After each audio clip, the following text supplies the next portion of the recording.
Hey everyone, welcome back to the Awesome Lindsay channel. So this look has 3 lights. I'll start from the back. We have an 8400 Pro, and it's got about a 35-inch OCTABOX on it with a grid on it. And then up from there we have a speed light that's lighting a strip box that's set low, has a grid on it just kind of as an accent light. And then the key light lighting the face is another speed light, and it's a V860. Both the speed lights are V860s, and then that one's got a 40-degree grid just lighting the face up.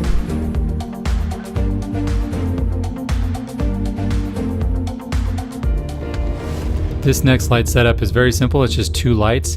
The main light, the key light, is the one you see with the reflector on it. It's the AD400 Pro, and it has a 60-degree grid on it, just lighting up the face and the upper body. And then I have an OCTABOX with no grid on it with a speed light lighting it up, and that's just lighting the side of her and spilling onto the background a little bit.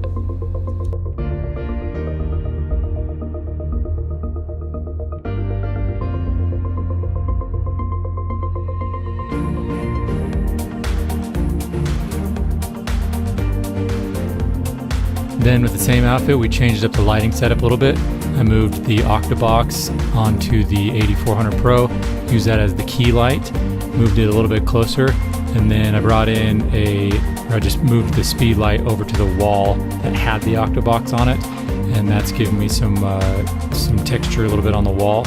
And then I brought in a reflector on the white, and then just reflected some of the light back in from the OCTABOX on her.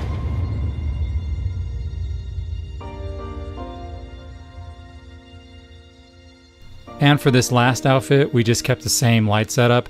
I basically just moved the key light up, and we did these shots standing.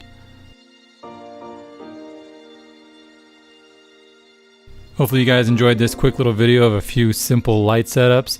If you have any questions, leave them in the comments field. I'll do my best to answer them, and thanks everyone for watching.